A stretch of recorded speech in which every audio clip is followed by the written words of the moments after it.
my student. We're really happy to have him here tonight. Ami comes from a great, interesting background, suffering from chronic pain himself. He was previously a professional dancer. And okay. He was a professional dancer. He's right here. And also dealt with chronic pain. And what he does in his practice, which he'll explain a little bit more, is he actually works with people in counseling now, and he works with them to discover other ways to deal with chronic pain other than medication. It's more about your mindset and what you can do for yourself on a daily basis to sort of bring the pain level down and to learn to deal with it on a daily basis without, the typical drugs and stuff like that. So I'm going to let Ami tell his story, and thank you. Thank you. Yeah. So let's make sure first off that everyone can hear me okay. What? You can pull it down. Oh, I can? I can be fancy? All right, that's great. I can be my favorite Janet Jackson persona now. So first off, I just want to thank everyone for coming. I want to thank Hart for having me, Stephen and Jeff and the entire crew, and Christopher for helping get me here. A lot of what we're going to talk about today, I'm pretty passionate about. So I'm pretty excited to share this with you. What I do ask is if you can't hear, I want this to be an accessible opportunity for folks, so please let me know. I am originally from the East Coast. I speak quickly, and I have tried to slow down over the years as I've lived in the West Coast for many years now, but I still speak pretty quickly. On top of that, I'm from Baltimore and we don't use consonants. So, so between the two, it can be a little bit of a challenge sometimes. So please just raise your hand, wave at me if you're not able to understand. I want this to be accessible for folks. So first off, I'd like to just let folks know I have no conflicts of interest to disclose. I'm not selling anything. I'm not promoting anything. I'm not marketing anything. I'm just here to provide some info and hopefully help enrich folks' lives a little bit. So I want to, still working? Okay. I want to start off with a little bit of who I am and how I got here. Well, yeah, let's use it. Hold on one sec. Turn that one off. And that's a whole different tone. All righty. A lot more raspy on this one. All right. So first off, I wanted to start with my name because it's a little bizarre. You may have seen it on the advertisement and wondered who is this person and what is happening. So my first name is Ami. It's AMI, but it's pronounced like Tommy without the T. I do respond to most versions of anything that's sort of like it. So, but it's Ami. As you proceed down my name, it gets more complicated and weird. So we've got student, which is just the last name that I have been lucky enough to live with, and has led to lots of getting crossed off lists in school and all sorts of things because A.student doesn't look very real. I also just like to share a little bit just to give you some context of where I'm coming from in my life and how I got here. So two just interesting things. Ooh, we keep losing them. Two interesting things about my experience growing up. I have lesbian moms. Grew up in sort of rural, or not rural, but really suburban Baltimore. And I'm also a third generation vegetarian, which means that my grandmother became vegetarian in the 30s. So we grew up vegetarian. So there's some interesting little facts about who I am. As Stephen said, I actually started off professionally as a contemporary modern dancer. So I went to college, so even before college, was training to be a dancer. I happened to double major in dance and psychology, and you can kind of, if you're in either of those worlds, understand that there's probably a bit of connection there. But I came to psychology in a sort of interesting personal way, which is that at some point in my dance career, I suddenly and very abruptly started developing pretty bad nerve pain. It took months, almost years of going to many doctors and spending a lot of money and time, as anyone with chronic pain probably knows, trying to figure out what was going on. Never really got a clear answer. Medicine didn't really know what to do with me. I certainly was given some treatments that helped along the way. But ultimately, I ended up in a pain psychologist's office, and that radically changed my life. I started to pivot from what am I going to do? How am I possibly going to live with this? How can I possibly live a life where dance isn't something that I'm doing every day? To starting to think about how am I going to thrive again? How am I going to live again with pain? Um, and of course, when you have an experience like that and you're trying to pivot to something new, one of the things you consider is, should I do this for other people? And that's what I decided to do. So I went back and got a doctorate in psychology. The other weird thing by my name is that PsyD. PsyD, for those of you that aren't familiar, is another doctorate in clinical psychology. It's similar to a PhD. We can do all the things that a PhD can do. It's a little more of a clinical focus versus a research focus, though I also happened to go to a school that was very researchy for its clinical degree. So, and my degree is a general clinical psychologist, but I spent most of my time focusing on the intersections of health, physical health, and mental health. And along the way, I started getting interested not only in chronic pain work, but in chronic illness and specifically in HIV. I started in placements that were in pain clinics and HIV clinics. I worked at UCSF and at Stanford and other places. I was up north in the Bay Area, where those were the primary concerns folks were coming in with, but we were serving them as psychologists, not just as medical providers. And then I sort of fell into the VA. The VA, I don't know if there's any veterans here or online. The VA happens to be the largest training program for psychologists in the world. It also hires the most psychologists of any organization in the world. And so while veterans were not necessarily a population I had planned on working with, I certainly was interested in working in medical settings. What happened is that I happened to be looking for placements that year, and the San Francisco VA had just started an HIV psychology program. And they were looking for trainees. And so suddenly I found myself in a really innovative program working with veterans with HIV and also actually liver disease, Hep C, and other liver diseases. And we were doing infectious disease psychology. And that progressed to me actually working, training more, and then eventually working for the VA for many years. I've worked in a lot of interdisciplinary medical settings, primary care, sleep. I ran a sleep clinic for a while, sleep psychology clinic. And then I also have worked in infectious disease, oncology, liver, other settings where mental health and physical health are intersecting. And by the end, I was actually working in a general mental health clinic because I also have a lot of training in depression and anxiety and PTSD, but sort of keeping that health focus. About a year ago, I moved out of the VA into private practice. And the reason for that was actually really personal, which is as much as I loved working with veterans, is that I also wanted to work with folks more in the communities that I live and exist in, which was honestly not as similar to the veterans that I was working with. And so my private practice also involves a lot of this similar work, working with both general mental health, but really this other intersection with living with, I describe it as living with a body that's not cooperating.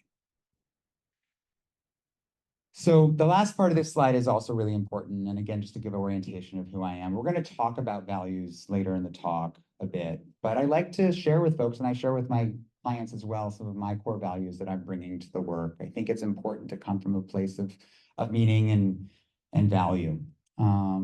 So when I say compassion, I really mean compassion at the sort of base root of the Latin root of it, which is really suffering together.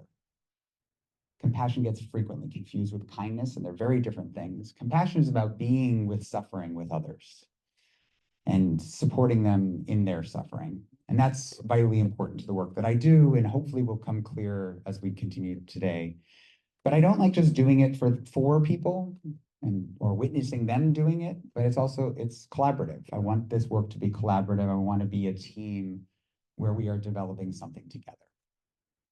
And then obviously contribution. This is something that's vitally important, but not always easy. We don't always have the best night's sleep. We don't always have the best day with our chronic pain conditions, and contributing is something that I have to kind of revisit day in and day out in the work that I do.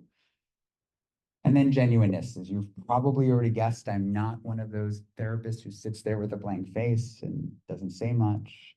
I'm in the room, I engage, I'm a genuine live person. That's important to me because I want my clients to feel that they can be too.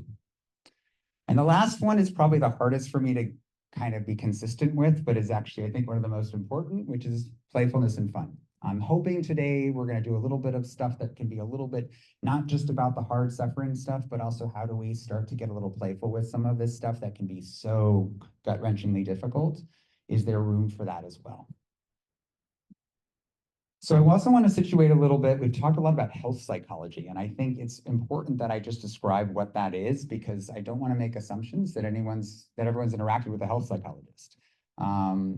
Health psychology is often a field that I find that even when people have interacted, they haven't been sort of made aware that there's a health psychologist that they're working with.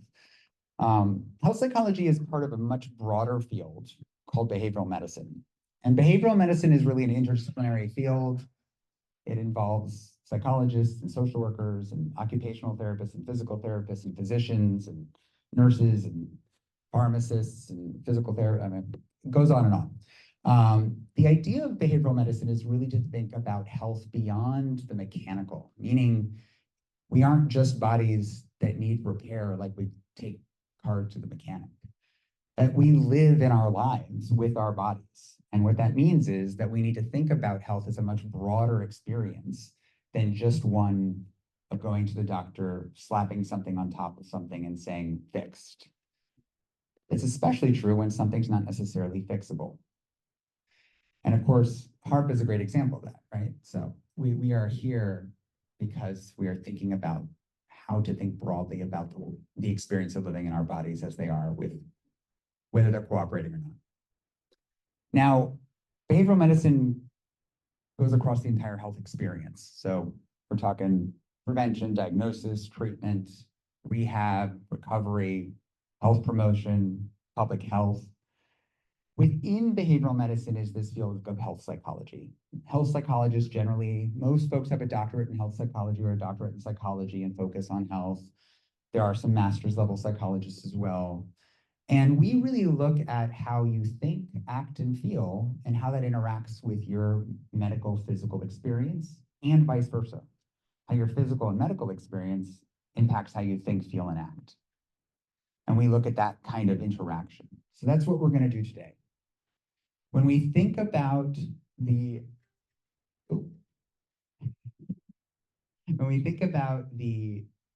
sort of sub areas of health psychology, there's actually quite many, and there's just a few that I've listed here. There's actually many more than this, but you can see some of the ones we're going to talk about today. Chronic pain, infectious disease, chronic illness. But we also think about things like sexual health, and also things like health anxiety. When folks have a lot of trauma or experience around health, they become very anxious about their health, even beyond the specifics of what they might be dealing with, and that in itself becomes its own focus. And also some really basic things, medication adherence, treatment adherence.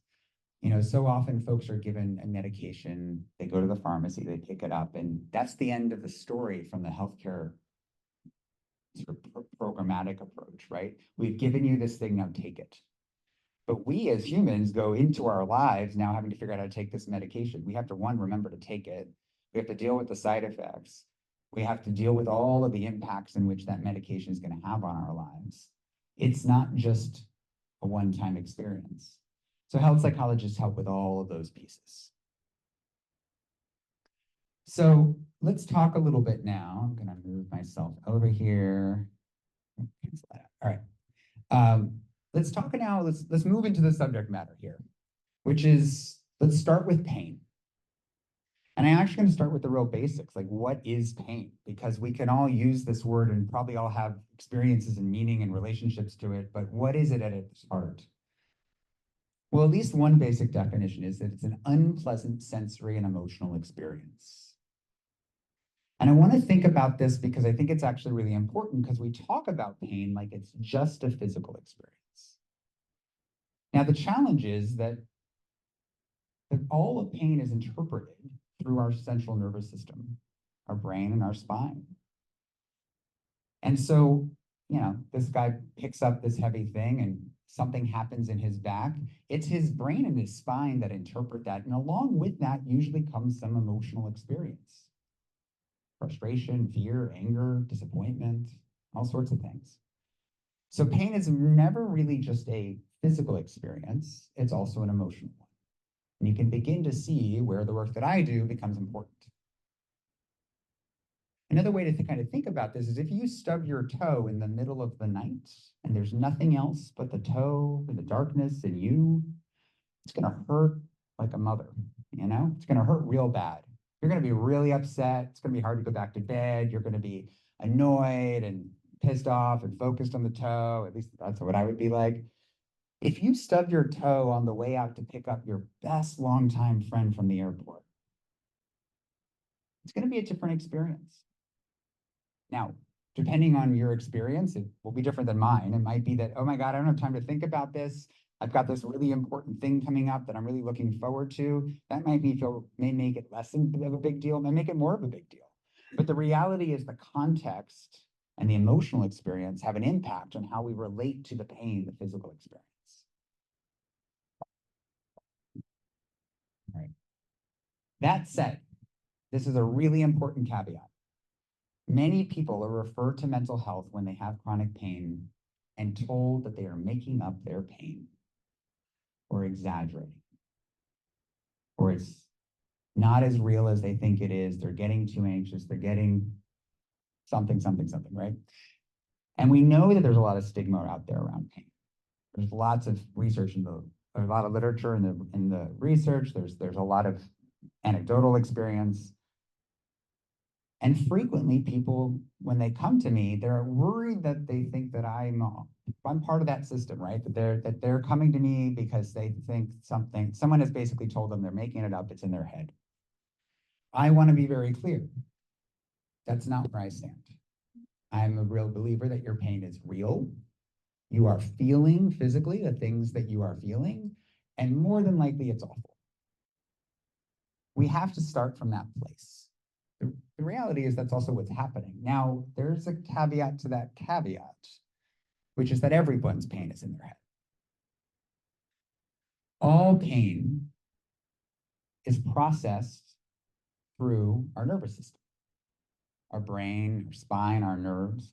There's not a single experience of pain you or I or anyone in the world has ever had that isn't in their head.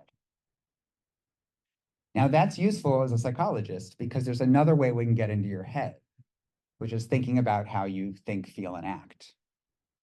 It's just another way into the same nervous system, which is why it's helpful. We're not saying that it's a mental health issue. What we're saying is mental health and how you think, feel, and act has an impact on that, how that spine and that brain work. So why wouldn't it be helpful with your pain experience? So, but again, just to make sure, I'm not believing in anyone's pain is made up. Now, is all pain the same? It's not. Of course it's not. Now, we think about acute pain, what we consider short-term pain, and chronic pain, long-term pain, as slightly different entities. And there's reasons for that. What I do want to say is what you're seeing on this slide is a little arbitrary, especially that first line, the less than 3 months, more than 3 months. Researchers need criteria to research things, so they sometimes set arbitrary lines like, hey, we're researching chronic pain, so we're only looking for people who have had migraines for more than 3 months consistently, right? They need to set a line somewhere. So we're going to kind of just go along with that right now. But before we get into the rest of the slide, I'd like to ask, hello, okay. I'd like to ask if anyone here has raise your hand if you've ever experienced acute pain. If you've ever experienced acute pain, meaning you've had pain of any kind that has lasted for seconds, minutes, hours, but less than 3 months. Yeah, should be everyone, right?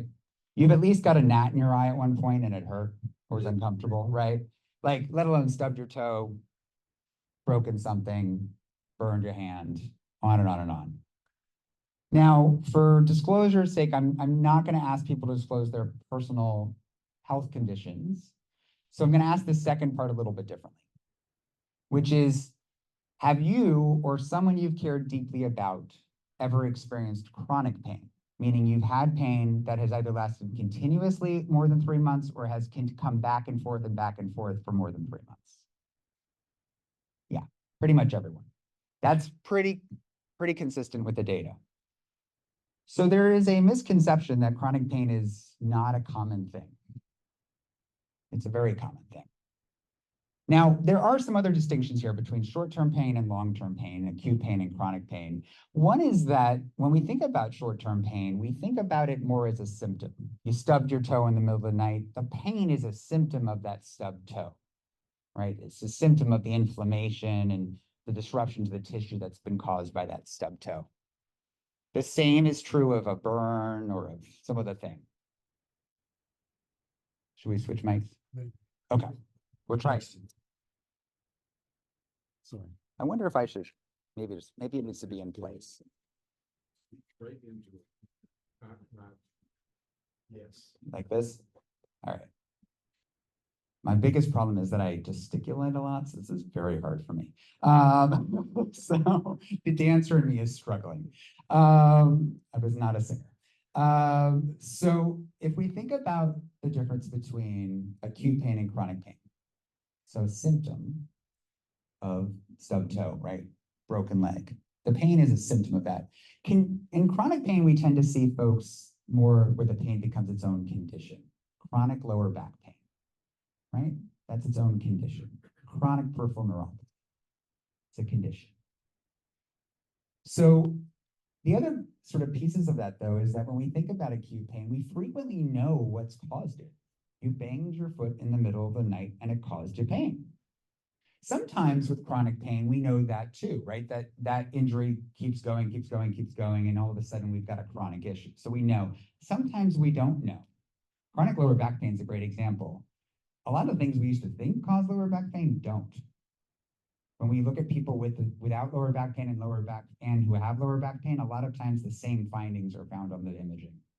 We don't actually know why they have lower back pain. So sometimes it's not known. Acute pain tends to start at the time of the incident. Now, sometimes there's a few second delay, right, between when you hit your toe and your brain realizing it's in pain, but it's not very long.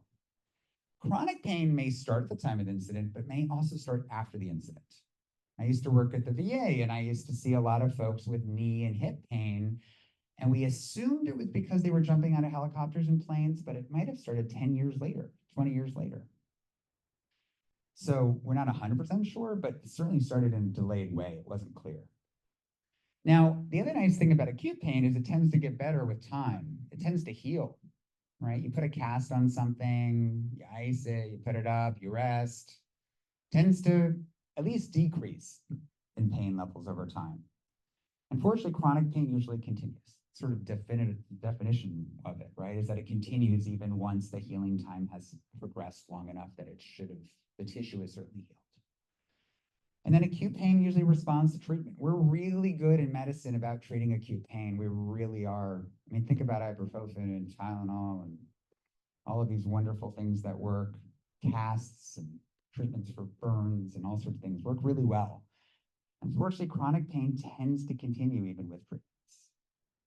Doesn't mean that treatments don't help, by the way. It just means that they tend to continue. So what's the difference here? Why are these things different? So let's talk a little bit about what this is, what's happening here. When we think about pain, I want you to kind of think about the purpose of pain, what the evolutionary purpose of pain is. So the point of pain is that it's to tell you something is wrong, something is dangerous. Pain is very much like a smoke alarm, telling you there's a fire, there's something wrong. When you stubbed your toe, the reason your body sent you pain was it said, we damaged some tissue, you need to pay attention. When you get pain in your eye because the gnat flew in your eye, you need to pay attention, something's wrong. So pain is a great indicator. If we didn't have pain, and there's some rare diseases where people don't have great pain when they get into trouble, and it's really damaging because they walk around and they don't know that they need to attend to problems that are happening in their body. It's like a smoke alarm that goes off when there is a fire. We need to pay attention. And in general, when we respond to that smoke alarm, we respond one of two ways: fight or flight. So we might try to avoid the threat, we might flee the threat, or we might try to fight it or fix it or address it. So great example, let's keep going back to this stubbing our toe, right? First thing you're gonna do when you stub your toe, you're gonna lift your foot up. Almost all of us. If we can, even when we really can't, we tend to. Because our brain is saying, hey, there's something down there that caused us to hurt. So we're gonna remove our foot from it. Because of course, it might be, the chair in your house, but it also could have been a snake in the grass, right? It's causing you pain. And then we're gonna do something about it. We're gonna ice it, we're gonna address the problem. We're gonna do a little bit of fleeing and a little bit of fighting. So what's chronic pain? Why does that happen? Chronic pain is like an overly sensitive fire alarm. It's a fire alarm that has become dysfunctional in the sense that now it's not a fire that sets it off. It's like a candle across a condo that's setting it off. And maybe it's not even a candle. I put up some other examples here because it could be almost anything could set it off at this point. It's so sensitive that it's no longer responding just to a fire. It's responding to all these other stimuli in the environment. It's overly sensitive. Now, this process is officially called central sensitization. Central being central nervous system, sensitization being overly sensitive. Your brain and your spine have become overly sensitive such that it's sending you this pain signal all the time. Now, this is requires a much more complex response, which is now we might spend some time trying to figure out what's setting off the alarm. We might be going through our environment day in and day out, trying to figure out what these triggers are. What is it? Is it the candle? Is it the bird? Is it we're trying to figure out what's setting off all of this pain. We might try to fix the alarm. Now, this is where we get into things like medical interventions, injections, right? A lot of injections are designed to kind of lower this sensitivity. We might also just try to lower the sound of the beep. That's pain medications, right? That alarm is going off so loud. Could we at least get it to be a little quieter? We might just start going around everywhere in our life trying to avoid setting off the alarm. In fact, we might start not living much of our life because we're so worried that every single thing could set it off. We start walking on eggshells, sometimes quite literally, right? Being super, super, super careful that we don't set off the alarm. We also might have to do some things in our life, go to the grocery store, so what do we do in those moments? Well, we might have to just try to ignore the alarm altogether. Now that's hard to do. Now think about going through the house while the alarm, going through the grocery store, and meanwhile the fire alarm is blaring in your ear the whole time. It's a lot of work. And anyone with chronic pain knows what that experience is like. So that complexity leads to a lot of challenges. A lot of anxiety. What's going to set it off this time? What set it off last time? How do I avoid this getting worse? What am I going to do about my life? Frustration. I'm so tired of this buzzing all the time. Irritability. It's really hard to stay nice and joyful and happy when there's a fire alarm blaring in your ear all the time. Depression. Gets hopeless sometimes. And of course that leads, it's really hard to have a social life when you're spending all your time trying to avoid setting this alarm off. Or if it is going off all the time, just trying to get through your day. Loss of self-worth, hard to be happy and enjoy yourself, and just generally exhausting. I'd say the thing I hear most often from people who have this fire alarm going off for them, have chronic pain, is the exhaustion of living with it. Now, that's my sort of like lived personal experience and the experience I hear a lot from my clients, but I also want to just support this in the literature. This is what the literature shows too. Now, there are multiple cycles of pain in the literature that have been supported. These are two of them. There are multiple subversions of these, but these are kind of biggies that I kind of want to go through because I think it's important to kind of just reinforce. This is also what we know is happening from a research perspective. So the first is this avoidance cycle. The avoidance cycle is one where we have that pain experience at the top there. That's your physical pain. And then we start to get all this worry and anxiety and fear of the world causing us more pain and this continuing on and on and on. So what do? We start to avoid doing things. We start to avoid things because we're worried it's going to cause us more pain. that it's going to make the pain last, that it's just going to be hard to tolerate doing those things with pain. And so we start withdrawing from our lives. Now, avoidance looks like actual avoidance, like I'm not going to go to the movies with my friends kind of thing, but it also can look sort of subtle. It can be spending all your time on your phone, staying in bed all day, playing video games. And for some folks, it can also look like numbing themselves out with substances, alcohol, whatever it is, just to kind of avoid the experience, the anxiety of having this pain. Now, in the short term, that pays off for folks because they don't have as much anxiety, but the long term of that is that people get depressed. Your life gets small. You're avoiding all of the things that are important to you and meaningful for you. But there's also some physical repercussions to that. We see folks getting deconditioned. You're not able and not really doing very much, and you've sort of pulled away from your life, your body starts to deteriorate. Cardiovascular systems start to deteriorate, musculoskeletal systems start to deteriorate. And of course, with that comes some more disability. And the challenge is that all of that tends to lead to more pain. And around we go. Now, there's this other cycle that I think a lot of us also know well, which is the endurance cycle. And by endurance, I mean endure the pain. Just white knuckle through it. Rip your way through it. Now, this is the same start, right? All that anxiety and worry.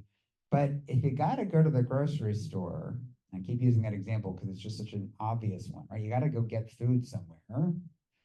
You might have to just push through and ignore the pain and just get through that shop. And so you endure those activities.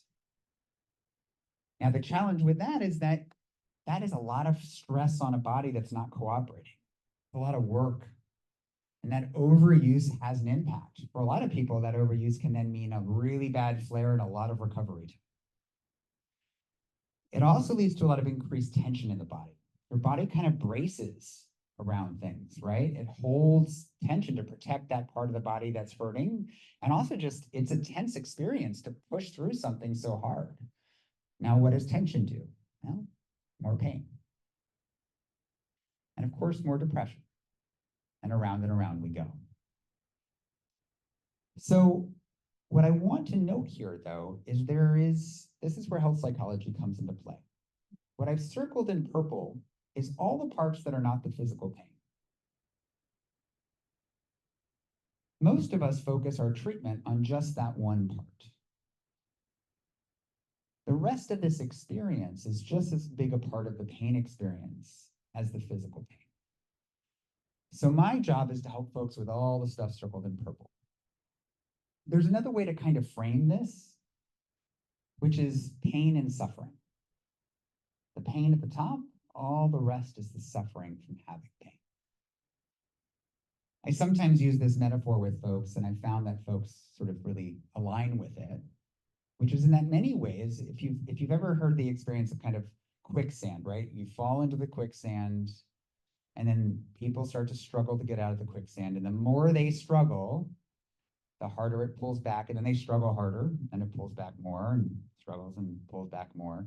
So in many ways, pain is like being stuck in quicksand, and suffering is all of that work and struggle to get out. Now, the reason I like this metaphor is another part of it, which is if you know how people get out of quicksand, what they do is they stop trying to get out. They stop struggling to get out. What you're supposed to do is spread out, get lots of surface area, and stop moving, and generally float back up to the top. And we're going to get to some of why that's important as we move into treatment later. Another way to kind of think about the difference between pain and suffering in pain is what we use in clinic a lot. This is a more of a clinical approach to it. We call these clean pain and dirty pain. Clean pain is the physical, dirty pain is the suffering. It's all the other stuff from that purple circle. So a few examples here. You walk outside to get the mail. Let's say your feet are burning and tingling. You've got a peripheral neuropathy in your feet. Let's say that's a 6 out of 10 pain. But then you've got this other part. After you get back in, you lay on the bed for an hour, scrolling on your phone to numb out because it just hurts so much. You cancel your plans for coffee with your friend. Now you're an 8 out of 10. One is the physical experience of pain, which, believe me, is no fun. Remember, back to awful. But there's this whole other part, which is the suffering. And these two things, we start at the beginning of treatment to kind of separate these two out so people can start to work where they can make change, which is in the suffering part. Went for a car ride to Idlewild. Got out of the car, your back was stiff and painful. Maybe it's not even that bad. It's like a 3 out of 10. But your mind started going, I can't even ride in a car anymore. You start thinking about all the things you've given up because of your pain, and you become more depressed, 8 out of 10. So for a moment, I'm actually going to ask everyone to do this. So if you don't mind, close your eyes. And I'd like you to think about, if you are someone with chronic pain, you can use yourself. If you're someone who's close to someone with chronic pain, maybe use their experience. I'd like you to think of something recent, where you experience a situation where you experience some of that pain. And I'd like you to kind of rate that pain on a scale of 1 to 10, just the physical for yourself. 1 being very little pain, 10 being the worst pain you could even imagine. And now I'd like you to think about the dirty pain. What you thought about, what you felt emotionally, what you did or did not do when that pain showed up. Did you push through something and it was really hard? Did you do some enduring? Did you avoid some stuff? Did you get depressed? Did you get anxious? Did you get upset? Did you not sleep? And now rate that on a 1 to 10 for yourself. And when you're done, go ahead and open up your eyes and just begin to notice that there is a distinction between those two things. Now, we've been talking about pain, and I want to pull in now the HIV part of this, because obviously these two things interact.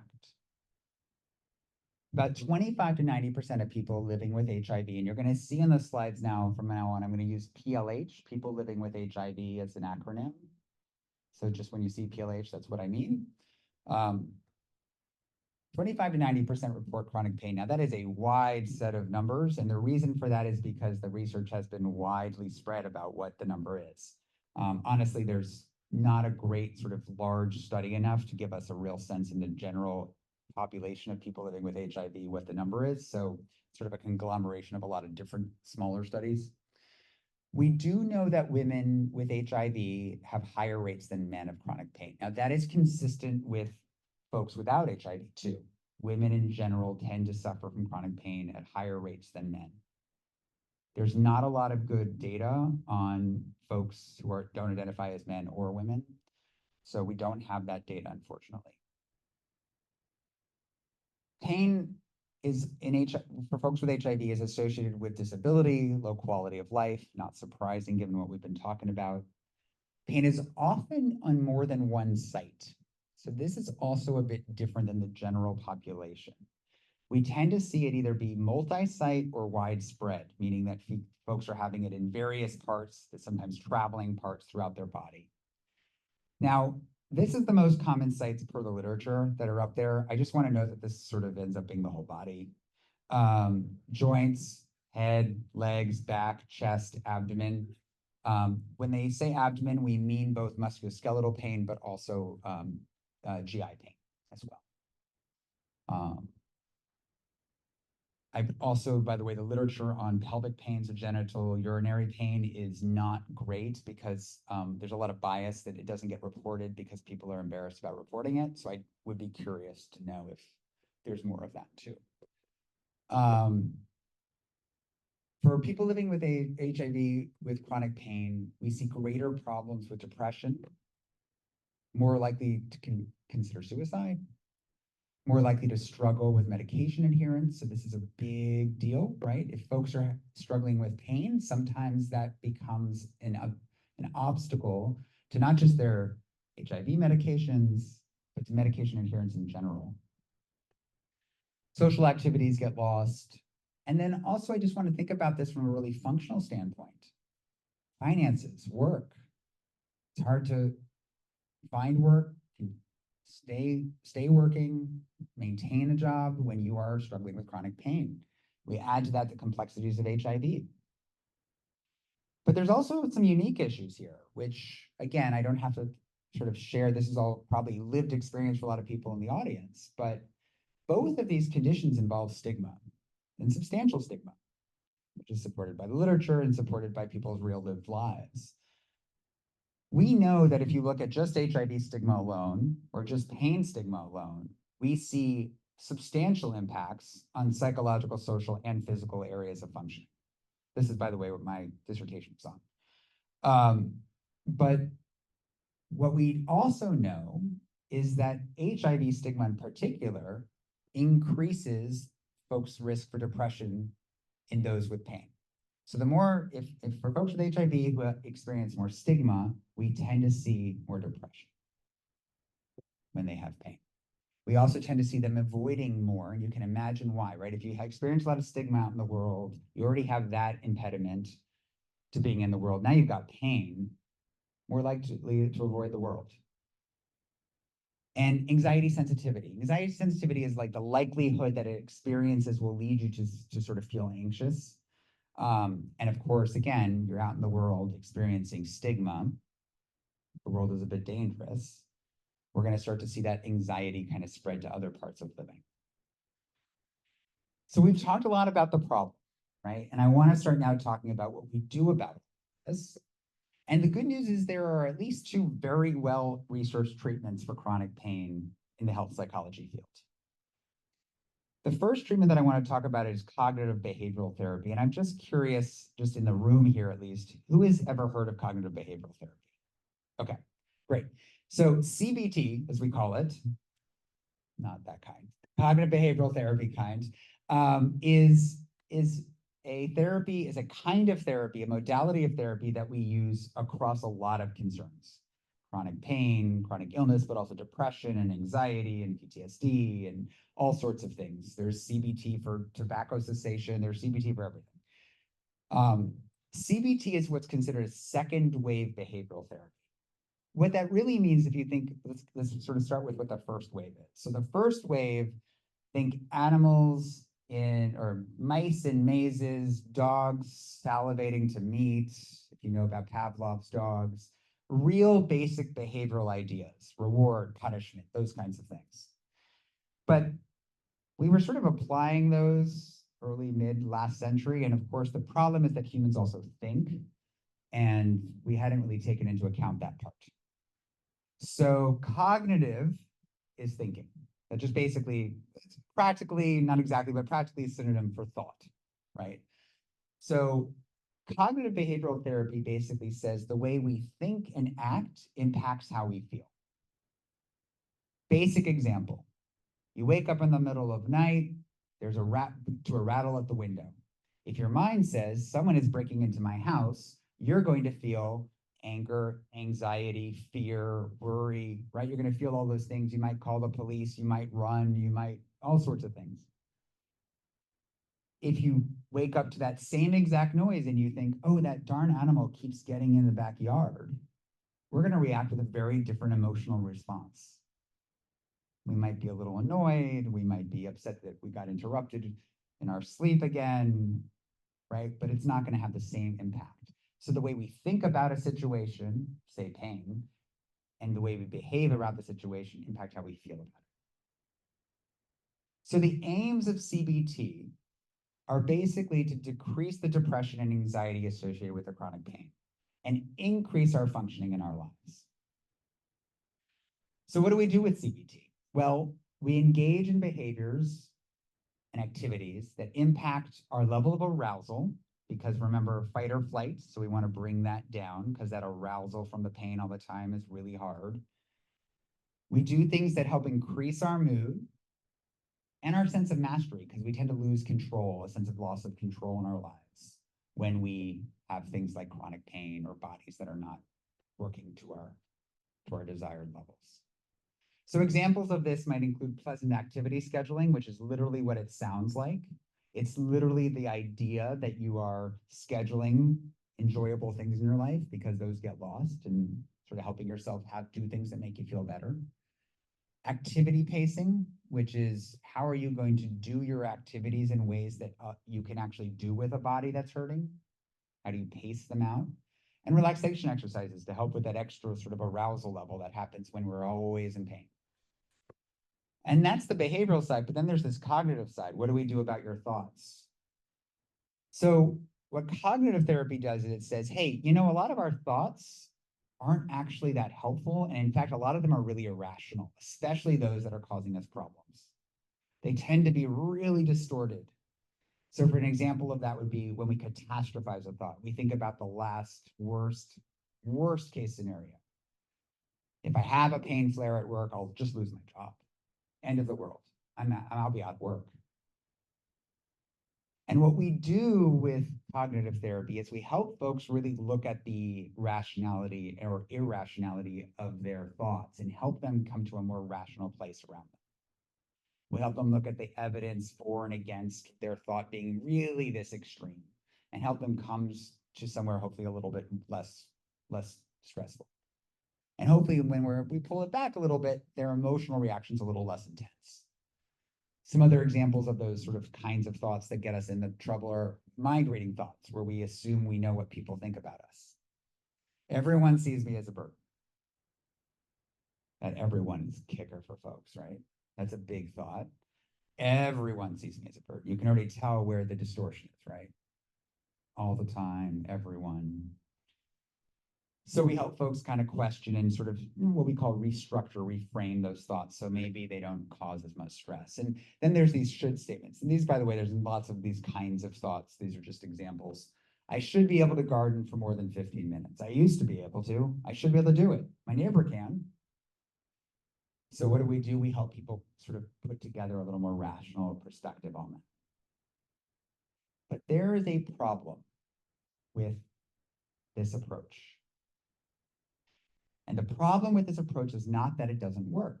CBT works. The research shows that it works. Most clinics that started more than 10 years ago use CBT because it works. It works for a lot of things. The problem is that this is not why it works. We don't actually, the things that it says that it's doing, it's not doing. And we know that, and I'm about to prove to you how we know that. CBT works. I'm going to say it about 10 more times because I want folks to not shy away from CBT. It works. The way that it works, though, is that someone had a really interesting idea about how thoughts and emotions and behaviors interact and said, let's see if it works and let's test it, and people got better. But that's not actually how thoughts, feelings, and sensations interact. It's just happened to help people get better. So for a second, remember that the whole point of this is that you should be able to change your thinking, because if you change your thinking, you'll feel and behave differently. So I'm going to ask everyone to do an exercise with me. And we're going to just prove it before we even get there, which is I want you to close your eyes. And I would like you to not think about the next thing I described. A pink bunny rabbit. Do not think about a pink bunny rabbit at all. And if you're here with me live, once you get rid of that image, rid of that thought, I'd like you to raise your hand. You raised your hand. Some are still going. Okay. Now, what did I ask you to get rid of? Pink bunny rabbit. I thought I told everyone to stop thinking about pink bunny rabbits. As soon as I cued you, what did you pop back into your head? Pink bunny rabbit. Don't think about how everyone thinks you're a burden. As soon as that person says that thing, what are you going to start thinking about? Being a burden. No matter how many times you tell yourself that you're not. We cannot change our thinking. No matter what motivational speaker tells you at what conference. It is not a doable thing. There's a few ways, I should say. We can bump you in the head. We can take out parts of your brain. We can infect you with certain brain-eating amoebas. Other than that, not a lot we can do. That's because thinking is additive. It's not subtractive. If you think about a pink bunny rabbit, and you try to not think about a pink bunny rabbit by thinking about white bunny rabbits, every time you see a white bunny rabbit, you're also going to be relating yourself to pink bunny rabbits. If I ask you next week what I asked you not to think about this week, now are you more or less likely to think about a pink bunny rabbit? This is a really big challenge because most of our culture is focused on just think differently. Say affirmations in the mirror every day. You know what affirmations tend to do? Initially, they work and they make people more depressed over time. That's what the data shows. Because they can't get themselves to think more good thoughts. They start to feel depressed. They can't do the thing that they shouldn't be required to do. So what do we do about that? If we're trying to change how people are thinking to get them to feel better, and we can't change their thinking, and by the way, it's a lot of work, right? Like, okay, I'm having this kind of thought, I'm going to think about this instead, and meanwhile, you're trying to go to the grocery store. And so what do we do instead? Well, the good news is there's now a third wave of behavioral therapy. And the third wave has really taken this approach because it has said, hey, let's look at actually how we work instead of just slapping something on top and say, okay, what can we do though? So this is also a research-based therapy. This is what I tend to do more of, though I do some CBT because it works. What we do instead is we don't try to change our thinking. And by the way, this is the same as feelings. Don't be anxious. Anyone ever just tried not being anxious? I tried it before I got up here and I still was anxious. In fact, I was more anxious because I was trying really hard not to be anxious. So if we can't control these things, maybe we can work better with them so they don't get in the way of us living them. How do we live alongside thoughts that are hard? How do we live alongside physical feelings that are difficult, like pain? How do we live alongside feelings that are hard? So maybe we can get better at having pain so it doesn't run our lives and keep us from living a meaningful life. Maybe we can get better at having unhelpful thoughts that they don't push us around and keep us from living a meaningful life. Maybe we can get better at having distressing emotions so they don't push us around and keep us from living a meaningful life. So instead of trying to change them, replace them, move away from them, get away from them, shift them, it's actually I always say it's a lot harder and a lot easier because we don't have to get rid of them first. So ACT, acceptance and commitment therapy, is what we call this. ACT for short. The other nice thing is this therapy required us to start thinking about how do people actually change? Well, maybe not just talking all the time in session maybe that's not the only modality with which we get change to happen. So mindfulness, experiential exercises, metaphors, other ways of getting into this stuff, working with a body and a mind that are making it difficult, that actually aren't just talking about it up here. And we started to see a lot more benefit. So I'm going to take us through a few pieces here, and I'm realizing I'm taking a lot more time than I did when I practiced. So I want to sort of take us through a few little acceptance and commitment therapy sort of frameworks here to kind of give you a sense. So one of the challenges is that I want you to imagine yourself as this guy here. And if you have chronic pain, I want you to imagine that monster. That's the chronic pain. Most of us with chronic pain have been in this position. We've spent years in this position, trying to pull that pain into the pit. The problem is the pain tends to pull back. I might get a little bit of relief. I might not go to that concert because my body's hurting, but then I didn't get to have any fun, and now it's come back anyways and pulls back. I might zone out for a while, but then I gotta go and make dinner and it hurts again. So we end up in this constant tug of war with our pain. Now, the challenge of this is not just that this is sort of unending, but there's two other problems. One, this is exhausting, right? It just gets exhausting to always be in tug of war with your pain. The second thing is if life is over behind this guy, what is he focused on? He's focused on his pain. In all of his efforts to get rid of the bunny rabbit, the pain, he's now more focused on dealing with pain all the time because everything is about how do I manage this pain? Because it just always pushes back. So what do we do about that? Well, if you were in session with me, we'd actually have a rope and we'd be playing back and forth and we'd be experimenting with this. And one of the things that you would probably eventually say is, well, what if I drop the rope? Well, the problem with that is that now that monster is free to roam around. No one wants that, but wait, there is also a benefit to that, which is now I can go over there to the amusement park that's behind me and ride a ride. So what is it like to walk around with this guy following you around, getting in the way? How do we work with that differently? Versus we've got to get him in the pit before we can go back to living our lives. So what do we do about that? Instead of trying to control and manage and pull and push with our tug of war with our pain all the time, we turn to something else that's called willingness. This is a fundamental concept in ACT. The way I describe willingness is not in words. If you have ever been on a plane with a crying baby, you may have had this experience. Whether the baby be related to you, whether that baby be a stranger, you've had an experience where a wailing, crying baby has been hard to be with on a plane. And you have kind of two options. You can play tug of war with that wail, right? You can get really upset about it. You can put in your earphones. You can try to not listen. You can, turn it up. You can complain to the flight attendant. You can try to get moved. You can shush the parents. You can do anything you want. We've all done it or seen it, and you know what your entire plane ride becomes about? Managing that discomfort. Willingness is the choice to have that be an uncomfortable experience in the service of getting to live your life on that plane ride. Getting to read your book or watch your movie or spend time with your loved one who's with you.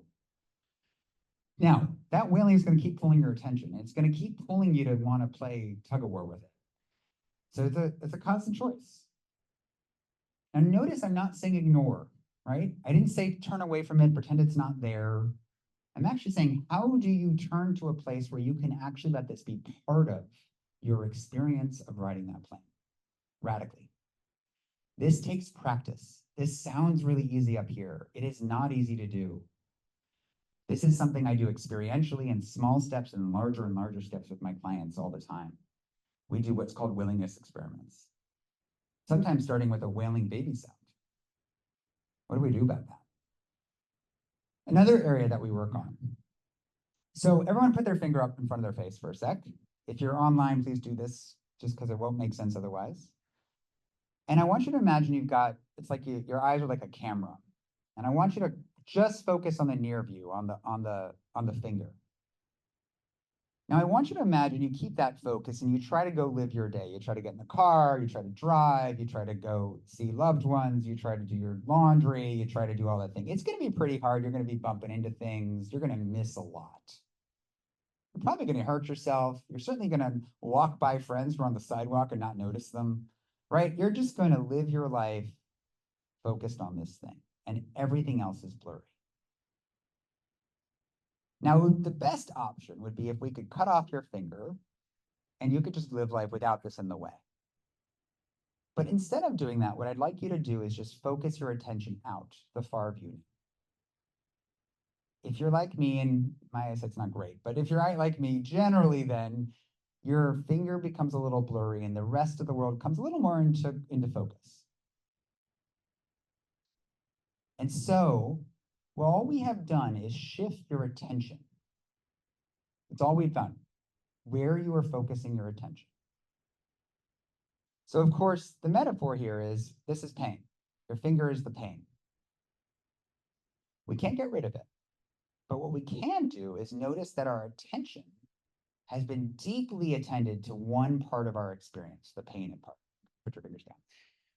So we know with pain and HIV that folks focus more and more on just the pain part of their experience at the present moment. But this too is something we know with work can change. In addition, there's another part of this, which you see on the slide. We also tend to focus on the past. Oh my God, remember when I used to be able to do everything?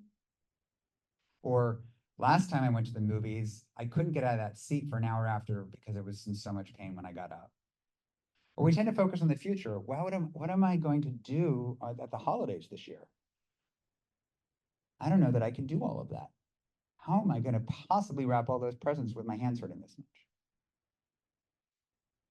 We tend to focus a lot there, a lot there, a lot here, and miss most of life. So what do we do about that? We practice. Mindfulness, and when we use mindfulness in psychology, we don't use it in the same way always that it's used in things like transcendental meditation and other areas, which are all helpful but very different. Mindfulness, at its very basic from a psychological perspective, is the flexibility to move your attention. That's all it is. When your attention gets pulled to something, do you want to notice that it's there? And do you want to keep it there, or do you want to move it somewhere else? Mindfulness is a practice in getting better at noticing your attention has been pulled to something in particular, your pain. And should you so choose, moving it elsewhere. I say should you so choose because we don't want to ignore pain altogether, right? It is a useful thing, right? We don't want to, oh, okay, I'm getting to a flare point. I probably should stop is a good thing to know. And I use this example here a lot, which is mindfulness. All mindfulness is changing where you put the spotlight. It's just that the big loud thing tends to be where we put the spotlight.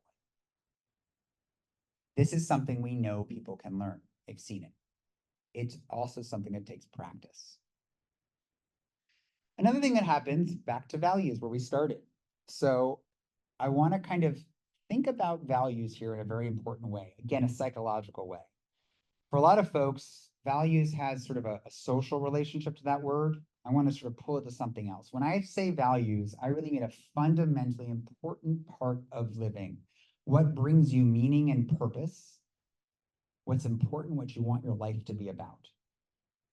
Values are personal. We all have different ones that are important to us. I sometimes think about values as like directions on a compass. North is a direction. It is not a location. You can never get to north and check it off. Values are like that. They're not a place that you finally get to and you're like, ah, I did it.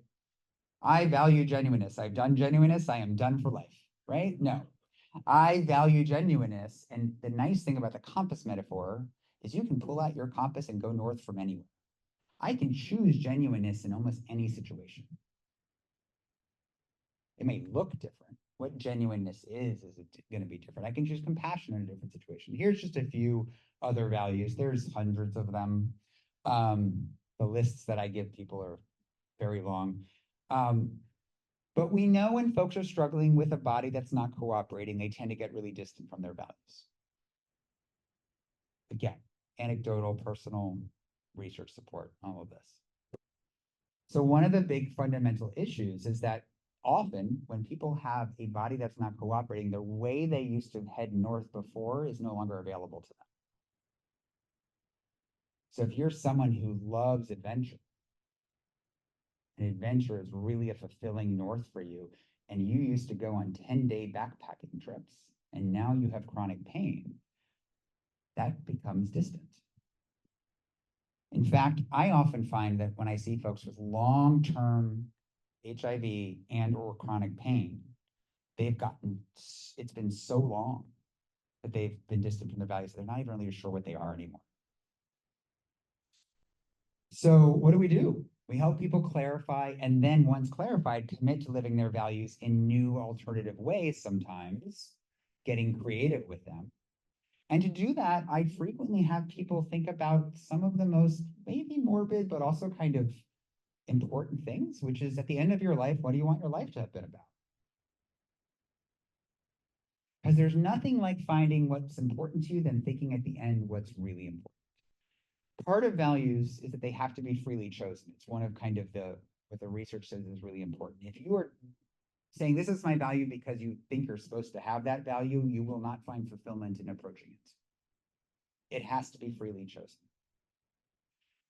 So here lies Sam. Their life was about contributing to the world and being loving, genuine, adventurous, and playful. So I want you, as you're thinking this through, we're not going to do this all today. There's a lot of exercises in here. You can imagine the kinds of things I do with clients, but it is useful to kind of think at the end of the day, what do I want my life to have been about? takes away a lot of the noise. And then we get back to the noise, right? Like, okay, now you've got noise, you've got bills and partners and dating and sex and all the other things in life, right? And now how do I incorporate that and pain and doctor's appointments and, all the stuff. But it's nice to work backwards from something that's actually important to you. Now, there's another big part of all of this treatment, both of these treatments, that is really important to mention, which is that sleep and pain are really related, and so are HIV and sleep.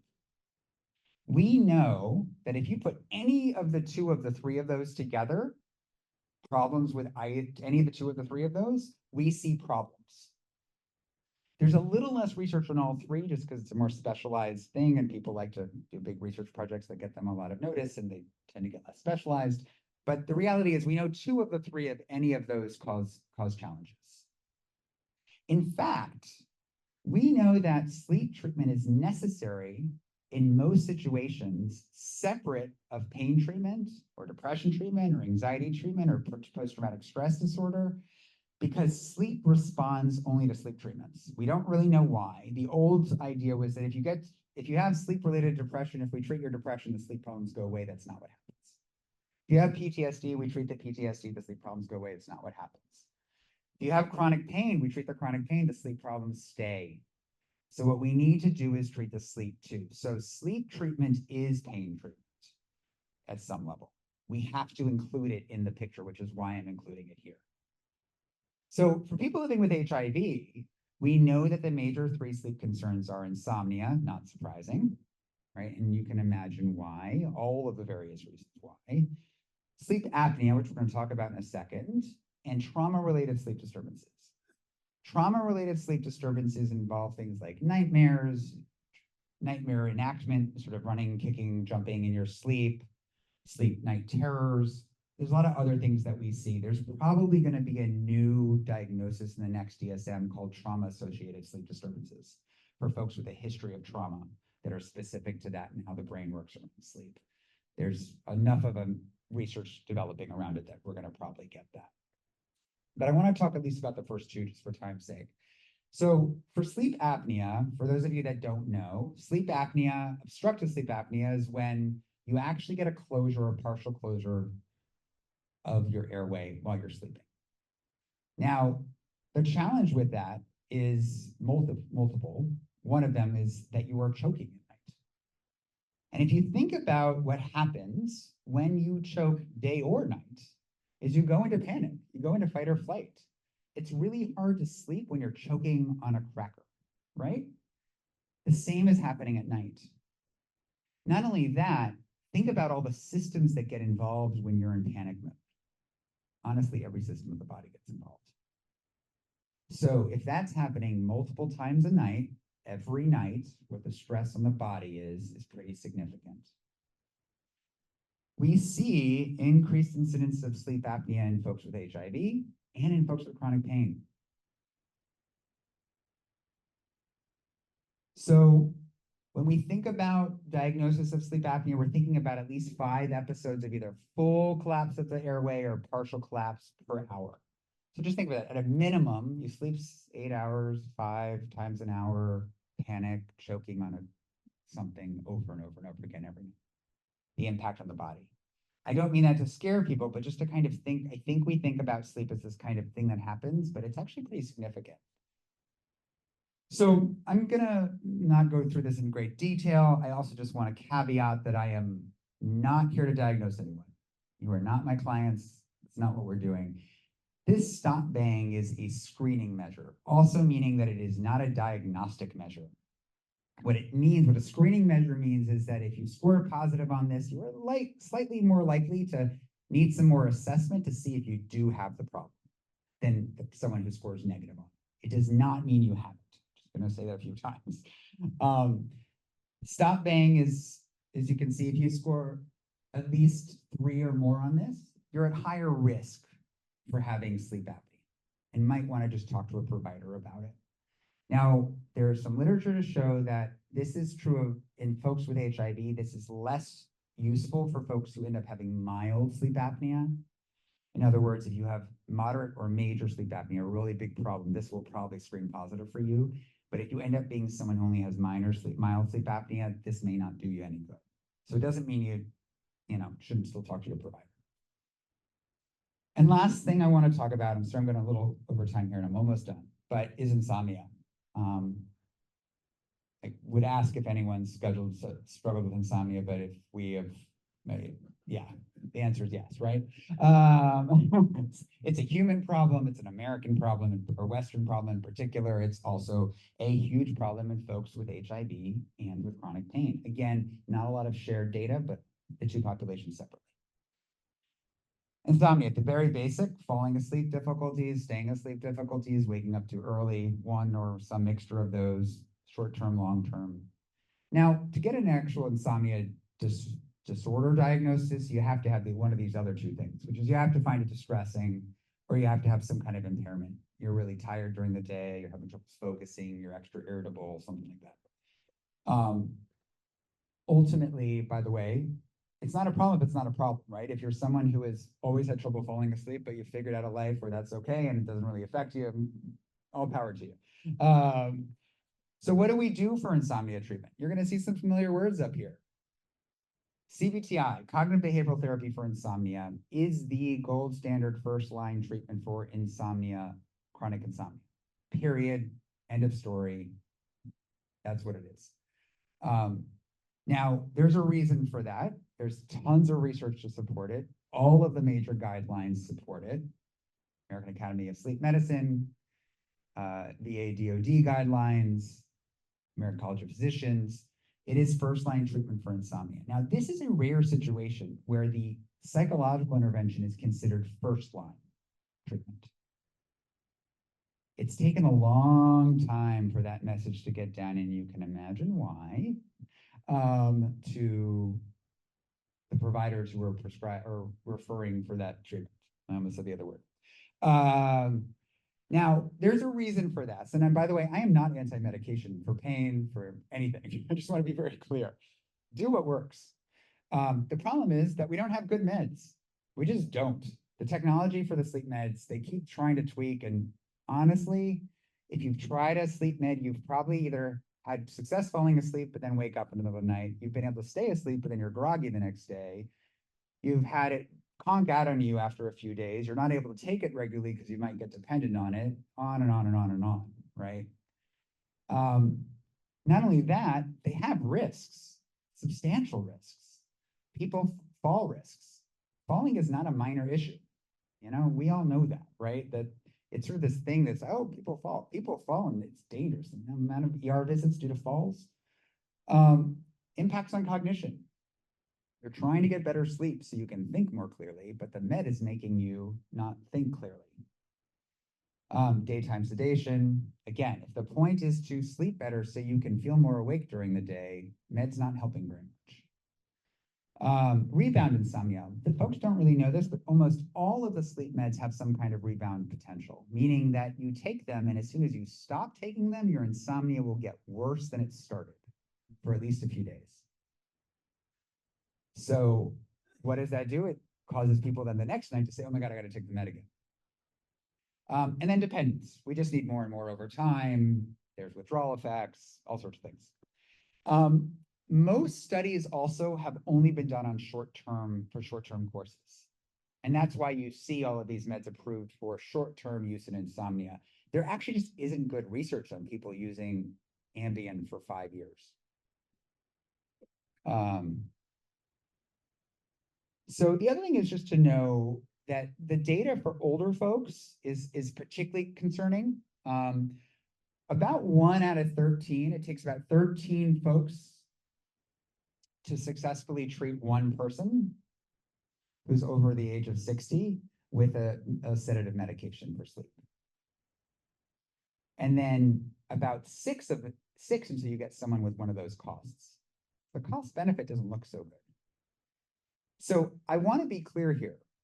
We're talking about first line versus second line. Medication should the recommendation, I'm just repeating recommendations. I am not a medical doctor. I'm not a prescriber. Just want to be clear here. but the medication should generally not be offered as a first or sole treatment for chronic insomnia. People should be offered CBTI. Now, CBTI doesn't work for everyone. It's not like it's a magic, no treatment's 100% successful. There are also other reasons. People can't do CBTI because they don't have access to it, or they've got other cognitive impairments that make it hard to do the treatment, or all sorts of reasons. So medications can be incredibly helpful as part of a multi-point approach. So I want people who are on meds to feel like they're doing something wrong. I'm just saying that if you are looking for a first-line treatment, especially with chronic pain, we know that CBTI is effective even in the context of chronic pain. There have been some small trials of CBTI in folks with HIV. Again, the combo too has not been specifically researched. I'll just be honest about that. I do it all the time, but it works. So that's my talk today. Sorry, I went a little bit over. I must speak faster at home. I don't know. What I want to offer is I am not anyone's actual clinician here, so I'm not going to be able to answer personal clinical concerns, but I'm able to answer both now and via email general questions you have. Feel free to reach out to me. Thank you so much, and thanks for having me.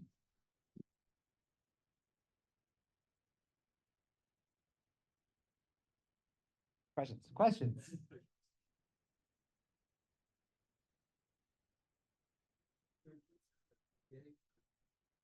Pardon? They still have internships, or so they maybe wanted to pursue this area? Yeah.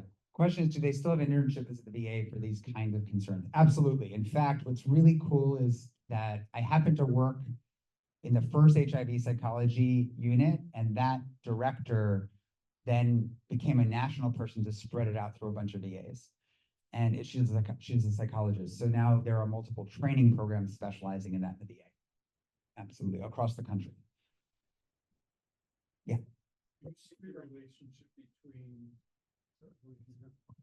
you see the relationship between AC and overcoming addiction? What do you mean by AC? You have an ACT. Oh, ACT and overcoming addiction. Absolutely. There's certainly a 12-step kind of frame. There's an overlap there to some degree in terms of the serenity prayer, right? At some level, the serenity prayer is saying, that me struggling with this thing and trying to control it isn't working, right? There's certainly an overlap there. I think a lot of the processes sort of are different when you start getting past that point, but the sort of foundational framework is there. There's a lot of research on ACT in substance use. It's particularly useful in what we call dual diagnosis, so PTSD plus substance use, because it sort of hits both without having to keep those separate, which a lot of the other treatments are like, we're either dealing with one or the other. So ACT really works well because it's dealing with discomfort inside in general, including urges to use, including feelings of traumatic memories, all of those things at once, versus having to kind of separate them out as different things. First step in letting go. Yes, exactly. So and I think what's nice is my clients who do 12-step or have come from that world, I always say it's like we can kind of just jump right in because we don't have to kind of establish that part as much. So absolutely. Yeah. Yes. I presume you do telemedicine.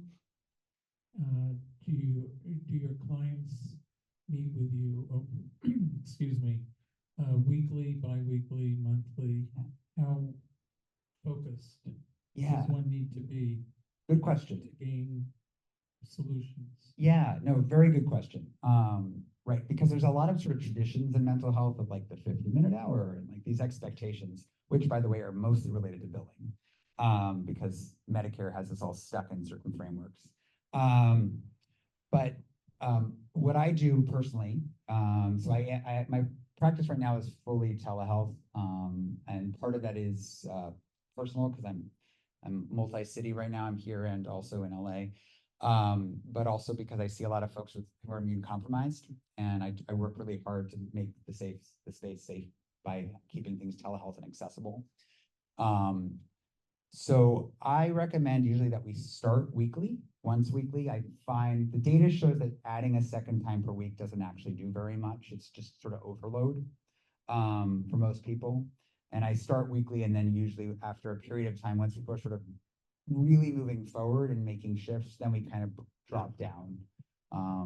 Some folks we end and we do what's called booster sessions, where it's literally like getting a booster shot. They need a little extra support at a certain time, and we kind of do a booster session or two.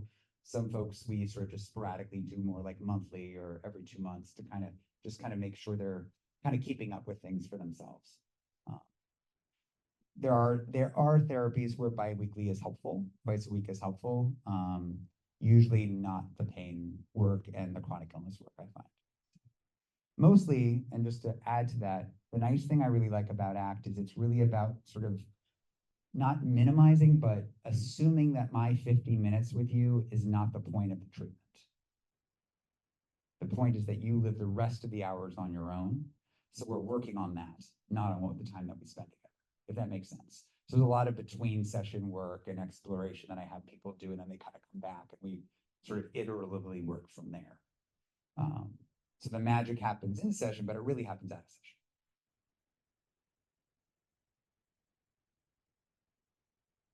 Thank you for your talk. Will your slides be available at all? I'm happy to share them. I don't know if that's something that we can do. The recording will be online, so you'll have access to them there. Will slides be available? It'll be this exact presentation.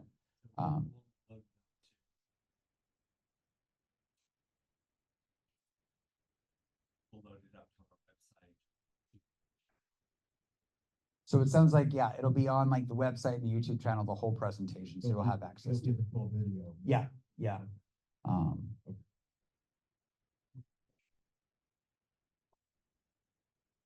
Anyone else? Looks like one more here. I don't know if there's any online. I see, oh, I'm supposed to be checking that. Okay. I guess it's, are you familiar with the SMART program? It's also a recovery program, so there's a lot of CBT. Yeah, absolutely. And again, I want to be very clear that I don't want to, I have a lot of colleagues who specialize in CBT, and I do a lot of CBT. I mean, I do CBT for insomnia. It is a very effective approach. So it's just more that what we've learned is the things about it that are helpful are probably not the things we are saying to people to do. In other words, like the idea of reframing your thoughts. You're not actually changing your thoughts. What you're doing is kind of creating some wiggle room so those thoughts aren't so, you're not holding them so tightly by sort of seeing other ways of looking at it versus like actually like, I'm not thinking this, I'm thinking that. It's the playing with your thoughts that makes it more flexible versus actually kind of the specific change you're making. And so it's getting a little technical, but it ultimately does work well. So, and I have had clients in Smart Recovery who it's been easy and helpful. So.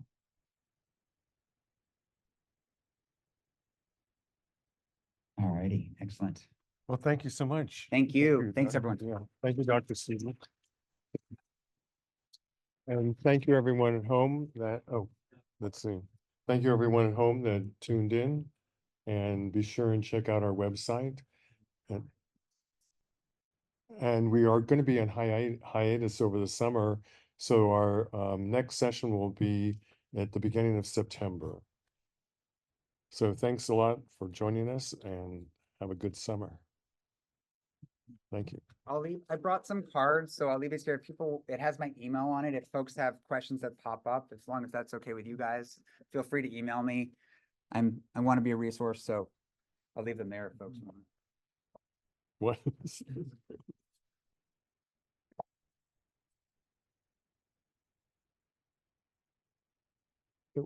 I can't go. Thank you. Thank you.